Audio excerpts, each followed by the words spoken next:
नमस्कार दोस्तों। आप सुन रहे हैं स्टोरी नाइट। डरावनी कहानियों, रहस्यमयी मंदिरों और डरावनी अलौकिक घटनाओं की दुनिया में आपका स्वागत है। दोस्तों, आज की कहानी है पीपली गांव का रहस्य। ये कहानी है एक ऐसे गांव की जहां हर अमावस्या की रात कुछ ऐसा होता है जिसे वहां के लोग भी देखने से डरते हैं। और इसी रहस्य की तह तक जाने का फैसला किया एक व्यक्ति ने, जो खुद नहीं जानता था कि वो मौत के खेल में कदम रख रहा है। मेरा नाम है अनिरुद्ध त्रिवेदी। पेशे से मैं एक लोक कथा शोध करता हूं। देश के अलग अलग हिस्सों में जाकर मैं उन रहस्यों को खोजता हूं जो सदियों से लोगों की जुबान पर हैं, लेकिन आज भी अनसुलझे हैं। कुछ महीने पहले मुझे एक पुराना दस्तावेज हाथ लगा जिसमें पीपली गांव का जिक्र था। एक छोटा सा गांव जो जंगलों के बीच छिपा हुआ है और जहां से हर अमावस्या को एक औरत की चीख सुनाई देती है, लेकिन गांव वाले दावा करते हैं कि वहां कोई औरत नहीं रहती। इस दस्तावेज में यह भी लिखा था कि 1997 में एक अंग्रेज अधिकारी वहां कुछ जानने गया था और फिर कभी वापस नहीं लौटा। मैंने ठान लिया था कि इस रहस्य से पर्दा उठाऊंगा। जुलाई की एक दोपहर में पीपली गांव के लिए रवाना हुआ। सड़कें खत्म हो गईं और फिर मुझे एक लोकल आदमी की मदद से जंगल के रास्ते से गांव तक जाना पड़ा। गांव में पहुंचते ही माहौल कुछ अजीब था। लोग चुपचाप रहते थे, किसी की आंखों में डर और किसी के चेहरों पर गहरी थकावट। मैंने एक बूढ़े से पूछा, बाबा, सुना है यहां कुछ अनहोनी होती है अमावस्या की रात। वो मुझे घूरने लगा और सिर्फ इतना बोला, जो देखता है वो बोल नहीं पाता। बूढ़ा वो बात कहकर अंदर चला गया, लेकिन उसके कांपते होंठ और फटी आंखें मेरे मन में एक अजीब सा डर छोड़ गई थीं। मैंने गांव में एक पुराना टूटता हुआ मंदिर देखा जिसकी दीवारों पर बेलें उगी थीं और ऊपर नाग की मूर्तियां थीं। वहां कोई पूजा नहीं करता था, लेकिन अजीब बात यह थी कि मंदिर के सामने रोज ताजा नींबू और लाल धागा पड़ा होता था। मैंने गांव के एक लड़के से पूछा, ये कौन रखता है यहां रोज? वो लड़का कुछ नहीं बोला, बस मेरी आंखों में देखता रहा और अचानक थरथराते हुए बोला, रात को मत रुकना साहब, कोई नहीं रुकता। मैंने तय किया, मैं इसी मंदिर के पास रात गुजारूंगा, एक रिकॉर्डर, नोटबुक और एक कैमरा लेकर। अमावस्या की रात थी। रात के ठीक 12 बजे मुझे मंदिर के अंदर से धीमे धीमे घुंघरुओं की आवाज आने लगी, जैसे कोई अंदर नाच रहा हो, लेकिन वहां कोई था नहीं। मैं कैमरा लेकर मंदिर के अंदर गया। अंदर की दीवारों पर रक्त से बने हाथों के निशान थे और बीच में एक टूटी हुई मूर्ति जिसमें से जैसे कोई रेंग कर बाहर निकला हो। वहां गीली मिट्टी और नाखून के निशान थे। अचानक मेरी रिकॉर्डर में एक आवाज आई, तू भी वही करेगा जो उसने किया। मैं चौंक गया। किसने? मैंने चीख कर पूछा, और तभी मुझे मंदिर के पीछे कुछ हिलता हुआ दिखा। मैं टॉर्च लेकर गया। पीछे एक छोटी सी खोह थी जिससे धीमे धीमे धुआं निकल रहा था और अंदर से किसी औरत की सिसकियों की आवाज आ रही थी। लेकिन जब मैंने टॉर्च अंदर डाली, वहां कोई चेहरा नहीं था, सिर्फ 2 जलती हुई आंखें थीं जो धीरे धीरे मेरी तरफ बढ़ रही थीं। मैं पीछे हटने ही वाला था कि वो 2 जलती हुई आंखें तेजी से मेरी तरफ झपटीं और एकदम अंधेरा छा गया। मेरी टॉर्च गिर गई और अगले ही पल मेरे कानों के पास किसी औरत की सांसों की आवाज आई, तू आया है उसे आजाद करने। मैं कांप गया, पर जैसे ही मैं पीछे हटा, खोह के अंदर से मिट्टी खिसकने लगी और कुछ भारी चीज खिसकने की आवाज आई। मैं किसी तरह भागकर मंदिर से बाहर निकला, लेकिन अब गांव वैसा नहीं था जैसा दिन में था। झोपड़ियां वीरान लग रही थीं, कोई इंसान नहीं दिख रहा था और दूर से मंदिर की घंटियां अपने आप बजने लगी थीं, तेज, बेतरतीब और डरावनी। मैंने गांव के बीच में एक पुरानी कुठरिया देखी जहां दीवार पर राख से कुछ लिखा था। उसने बलिदान रोका था, अब हर अमावस्या वो वापस आता है। तभी मेरी नजर कुठरिया के कोने में पड़ी। वहां कुछ पड़ा था। जब मैंने पास जाकर देखा तो वो एक इंसानी कंकाल था और उसके पास पड़ा था एक अंग्रेज अफसर का कोट और डायरी। मैंने वो डायरी उठाई। उसमें आखिरी पन्ने पर लिखा था, 24 जुलाई 1997 मैं गांव की औरतों के खून से भरा मंदिर देख चुका हूं। उन्होंने मुझे बलि के लिए बांध रखा है और अब वो आ रही है जिसकी चीखें मैं हर रात सुनता हूं। भगवान मुझे बचाए।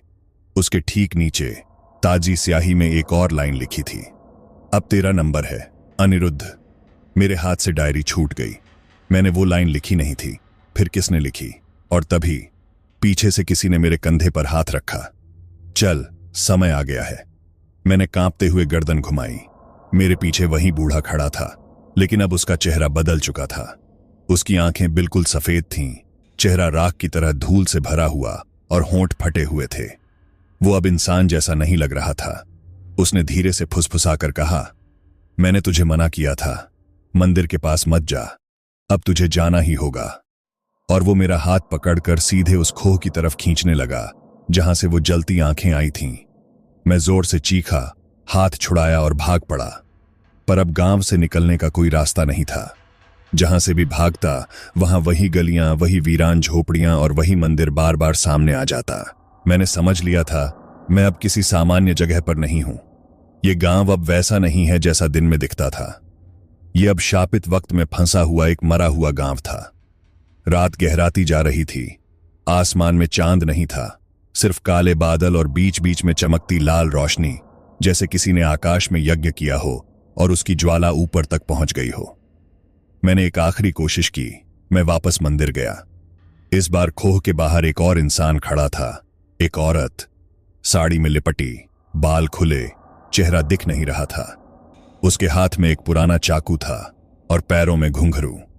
उसने धीरे से मेरी तरफ देखा और बोली, तू उसे छुड़ाने आया है तो उसका स्थान तुझे लेना होगा। मैंने कांपते हुए पूछा, किसे छुड़ाने? और तभी मंदिर की मूर्ति खुद ब खुद फट गई और अंदर से एक जिंदा औरत की चीख सुनाई दी जो किसी पत्थर के नीचे दबाकर रखी गई हो। मुझे बाहर निकालो, मैं जिंदा हूं। मंदिर की मूर्ति का फटना, वो चीख और वो औरत जिसकी आंखें अब पूरी तरह काली हो चुकी थीं, सब कुछ असली था, पर हकीकत से परे। मैंने कांपती आवाज में कहा, कौन है वो अंदर? कौन है जिसे बंद किया गया है? औरत ने जोर से हंसना शुरू किया, एक ऐसी हंसी जिसमें दर्द भी था, पागलपन भी।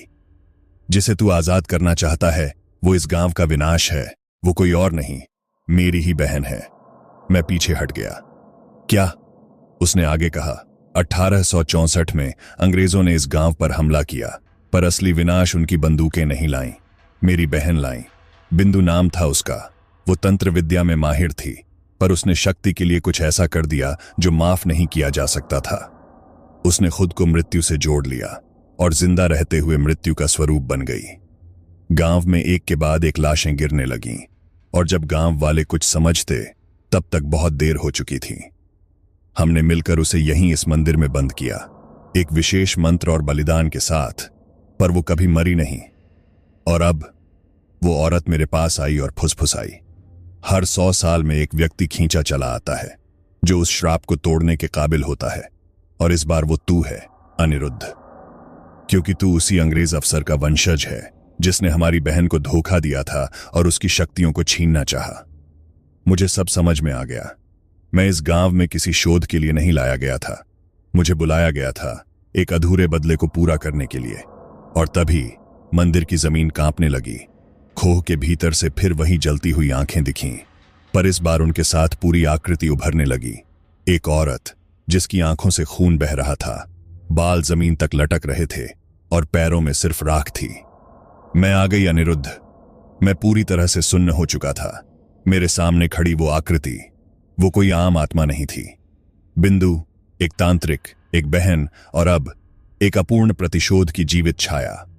उसकी आंखों से बहता हुआ खून अब हवा में उड़ रहा था, जैसे उसकी पीड़ा पूरे वातावरण में घुल रही हो। मंदिर की दीवारें खुद ब खुद दरकने लगीं। औरत जो उसकी बहन थी चिल्लाई, अनिरुद्ध पीछे हट, मंत्र शुरू कर जल्दी। उसने मुझे एक कागज का टुकड़ा दिया जिस पर पुराने ब्राह्मी लिपि में कुछ लिखा था। मेरी पढ़ाई ने मुझे इस लिपि को समझना सिखाया था, लेकिन उसके शब्द कांपते हुए दिख रहे थे, जैसे वो खुद जीवित हों। मैंने जैसे ही मंत्र पढ़ना शुरू किया, बिंदु जोर से चिल्लाई, अब नहीं, अब कोई नहीं रोक सकता मुझे। और एक तेज हवाओं का तूफान पूरे मंदिर में उठा। दिए बुझ गए, घंटियां टूटकर गिरने लगीं और मंदिर के अंदर का तापमान बर्फ की तरह ठंडा हो गया। अनिरुद्ध, उसकी बहन ने मेरी तरफ देखा, अगर तू रुक गया तो सब खत्म हो जाएगा। मैं खुद को बलिदान दूंगी, लेकिन तू मंत्र पूरा कर। बिंदु अब हवा में तैर रही थी। उसके चेहरे पर कोई चेहरा नहीं बचा था, बस एक गड्ढा अंधकार से भरा हुआ जिससे कराहने की आवाजें आ रही थीं, जैसे हजारों आत्माएं उसमें बंद हों। मैंने कांपते हुए मंत्र पूरा किया। और तभी बिंदु की चीख मंदिर को फाड़ने लगी। उसकी बहन जमीन पर लेट गई और उसने आंखें बंद कर लीं। मुझे स्वीकार कर बहन, इस बार मुझे ले जा, पर गांव को छोड़ दे। बिंदु एक पल को रुक गई। हवाएं थम गईं, एक अजीब सी शांति फैल गई और फिर बिंदु की आत्मा उसकी बहन के शरीर में समा गई। सिर्फ एक क्षण, फिर वो शरीर अचानक जमीन पर गिर पड़ा, शांत, ठंडा और फिर राख में बदल गया। चारों ओर सन्नाटा था। मैं अकेला खड़ा था, मंदिर में, अंधेरे में, एक वीरान गांव में, और मेरे सामने बस एक राख का ढेर। पर फिर मंदिर के शिवलिंग से एक बूंद रक्त टपका और मैं समझ गया, कुछ अधूरा रह गया है। मैं उस टपकती हुई रक्त बूंद को देखकर ठिठक गया।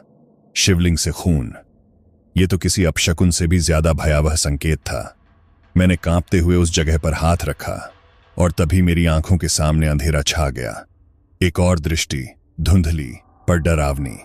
मैं एक पुराने समय के गांव में खड़ा था, वही गांव, पर कहीं ज्यादा जीवित और भय से भरा। गांव वाले मशालें लेकर मंदिर की ओर दौड़ रहे थे। महिलाएं रो रही थीं, बच्चे छुप रहे थे और मंदिर के अंदर बिंदु जिंदा थी, पर उसकी आंखों में वही पागलपन, वही अधूरी प्यास थी। फिर मैंने देखा एक अंग्रेज अफसर ऊंचे घोड़े पर और उसके पीछे कुछ तांत्रिक। उनमें से एक तांत्रिक के पास वही यंत्र था जिसे आज मंदिर के अंदर देखा था। तभी एक आवाज मेरे कानों में पड़ी। ये वो अंतिम यज्ञ था जिससे आत्मा को रोका गया, पर पूरी तरह बांधा नहीं जा सका। हर 100 साल में आत्मा फिर से शक्ति पाने लगती है और उसे रोकने वाला कोई अपना ही होना चाहिए। मैं चौंक गया। अपना। मेरे कानों में जैसे कोई फुसफुसाया, तेरा खून इस आत्मा से बंधा है, अनिरुद्ध। मैं अचानक होश में आया। मंदिर अब शांत था, पर मेरे अंदर कुछ बदल चुका था। मेरे हाथ पर एक अजीब सी आकृति उभर आई थी, जैसे किसी मंत्र का चिन्ह हो। मैं जल्दी से गांव से निकलना चाहता था, पर रास्ता धुंध से भर गया था। और तभी मंदिर के पीछे से फिर वो चीख आई, लेकिन इस बार वो बिंदु की नहीं थी, वो मेरी थी। मैंने अपने सीने में जलन महसूस की, जैसे कोई अंदर से मुझे खींच रहा हो। तू भाग नहीं सकता, अनिरुद्ध। अब तू सिर्फ शोध करता नहीं, तू ही अगला रक्षक है, या शायद अगला वाहक। मैंने मंदिर से भागने की पूरी कोशिश की, लेकिन जैसे ही मैं सीढ़ियां उतरने लगा, जमीन कांपने लगी। मंदिर की दीवारों में पड़ी पुरानी दरारें अचानक चौड़ी होने लगीं और बीच से सांपों की तरह कुछ काले धुंधले साए बाहर निकलने लगे। मेरे कदम वहीं रुक गए, मेरी सांसें अटक गईं। ये क्या है? मैंने खुद से पूछा, पर जवाब मेरे अंदर से ही आया। वो जिनसे बिंदु ने शक्ति पाई थी, जिनकी पूजा उसने की थी, पुराने देव जिन्हें जमीन निगल चुकी थी, पर अब तूने उन्हें फिर जगा दिया है। मंदिर के अंदर से शिवलिंग अचानक बीच से छटक गया। उसके अंदर से निकला एक लोहे का त्रिशूल, जिस पर खून और राख की परतें जमी थीं। मेरे हाथ अपने आप उसकी तरफ उठने लगे। मैं उसे छूना नहीं चाहता था, पर मेरे अंदर कोई और इच्छा जाग चुकी थी, और जैसे ही मेरी उंगलियां उस त्रिशूल को छूती हैं, पूरे मंदिर में आग फैल जाती है।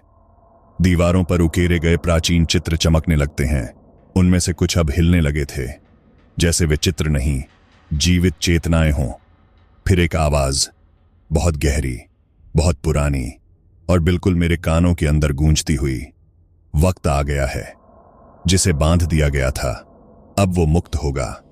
और तू अब सिर्फ एक रक्षक नहीं, बल्कि बिंदु का उत्तराधिकारी है। तेरा नाम अब अनिरुद्ध नहीं, तेरा नाम अब अग्निकाल है। मेरे चारों ओर की दुनिया अब सुलग रही थी। गांव, मंदिर, वो रास्ते, सब कुछ जैसे राख में बदलते जा रहे थे, और मेरे हाथ में वो त्रिशूल अब जलने लगा था। पर मुझे कोई पीड़ा नहीं हुई। मैं चुपचाप खड़ा था, क्योंकि मुझे पता चल चुका था, ये सिर्फ एक आत्मा की कहानी नहीं थी, ये एक परंपरा थी, एक शापित वंश, और मैं उसका अगला अध्याय बन चुका था। मेरे चारों ओर हर चीज राख में बदल रही थी, पर मैं अंदर से ठंडा महसूस कर रहा था।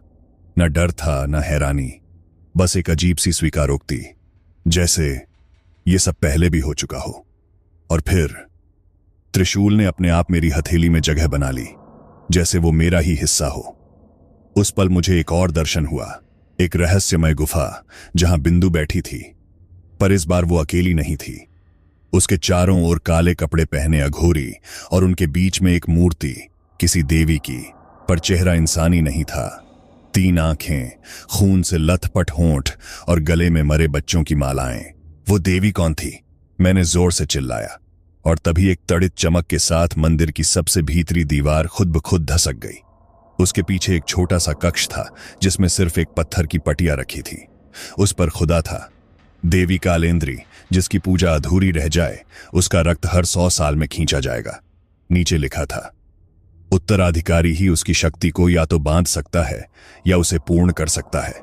मेरे दिमाग में एक साथ सब कुछ घूमने लगा। बिंदु की पूजा, मंदिर के नीचे छिपे तांत्रिक, हर 100 साल में जागने वाली आत्मा, और अब मैं। मेरे कानों में फिर वही आवाज गूंजी, अब फैसला तेरा है।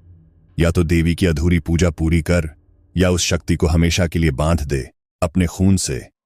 तेरे खून में ही उसका भविष्य है। मैं पीछे मुड़ा। गांव अब एक जिंदा नरक बन चुका था। लोग छटपटा रहे थे और मंदिर से एक बार फिर बिंदु की आत्मा बाहर निकल आई थी, पर इस बार वह रौद्र रूप में थी। उसके सिर के पीछे ज्वाला की परछाई और आंखों में शमशान की आग। अब मुझे फैसला लेना था, क्या मैं उसकी पूजा को पूर्ण करूं या अपनी ही जान देकर उसे बांध दूं। मेरा नाम अनिरुद्ध है। एक साधारण पुरातत्व शोधकर्ता था मैं, पर अब मैं देवियों के रक्तवंश से जुड़ा हूं। मंदिर के बीचों बीच खड़ा था मैं, त्रिशूल हाथ में, सामने बिंदु की रौद्र आत्मा और चारों ओर फैली हुई अधूरी पूजा की आग। मेरे कानों में वही धुंधली सी आवाज बार बार गूंज रही थी, या तो देवी की पूजा पूर्ण कर या अपने रक्त से उसे हमेशा के लिए बांध दे। मैंने पीछे देखा। वो गांव जो कभी शांत था अब चीखों का घर बन चुका था।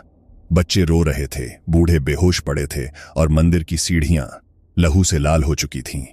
मैंने एक गहरी सांस ली, फिर अपने पैरों को आगे बढ़ाया उस छोटे कमरे की ओर जहां देवी कालेंद्री की अधूरी मूर्ति रखी थी। दीवारों पर चमकते थे संस्कृत के श्लोक, मगर मेरी नजर सिर्फ उस एक चीज पर थी, एक कटोरा जिसमें बिंदु का अधूरा रक्त पड़ा था। मैं समझ गया था, अगर मैंने अपना खून उसमें मिलाया तो पूजा पूरी हो जाएगी और देवी वापस जाग जाएगी। पर अगर मैं त्रिशूल लेकर उस कटोरे को तोड़ दूं तो मैं उस शक्ति को हमेशा के लिए बांध सकता हूं, मगर कीमत मेरी खुद की जान होगी। मेरे हाथ कांपने लगे। बिंदु की आत्मा अब हवा में उठ चुकी थी। उसके शरीर से आग की लपटें निकल रही थीं और वो चिल्ला रही थी, पूरा कर इसे, देवी इंतजार कर रही है। मैंने आंखें बंद की और फिर धीरे धीरे मैंने त्रिशूल को जमीन पर रखा। नहीं, मैं शक्ति नहीं चाहता, मैं मुक्ति चाहता हूं। मैंने कटोरा उठाया और अपनी हथेली काट दी। रक्त की एक मोटी धार उस कटोरे में गिरने लगी। मंदिर कांप उठा, दीवारें चीख उठीं। बिंदु की आत्मा ने एक लंबी चीख मारी, नहीं, ये पूजा नहीं, ये तो। मैंने कटोरे को उठाकर जमीन पर दे मारा। कटोरा छटक गया और उसी पल पूरे मंदिर में जैसे एक भयानक ब्लास्ट हुआ। आग की एक लहर उठी और सब कुछ निगल गई। जब मेरी आंखें खुलीं तो मैं मंदिर की सीढ़ियों पर पड़ा था। चारों ओर खामोशी थी, ना कोई आत्मा, ना कोई चीख। बिंदु चली गई थी। देवी कालेंद्री की शक्ति अब बंद थी, पर मेरे सीने पर आज भी वो त्रिशूल का निशान है। हर पूर्णिमा की रात वो जलने लगता है, जैसे कोई छिपी हुई शक्ति अब भी मेरे भीतर सो रही हो। मैं जानता हूं, कहानी खत्म नहीं हुई, ये बस एक अध्याय था और अगला कहीं और, किसी और मंदिर में शायद शुरू हो चुका है। दोस्तों, कहानी तो यहीं खत्म हुई, पर त्रिशूल का वो निशान अब भी मेरे सीने पर जलता है। क्या ये वाकई अंत था या सिर्फ एक शुरुआत? मिलते हैं अगली कहानी में, एक नए मंदिर के साथ, जहां इंतजार कर रही है एक और देवी और एक और रहस्य, सिर्फ स्टोरी नाइट पर। दोस्तों, आपको आज की ये कहानी कैसी लगी? अगर आपको आज की कहानी पसंद आई हो तो कृपया वीडियो को एक लाइक कर दीजिए। हम विदा लेते हैं, आपसे फिर मुलाकात होगी एक और कहानी के साथ। तब तक के लिए ख्याल रखें अपना। अलविदा।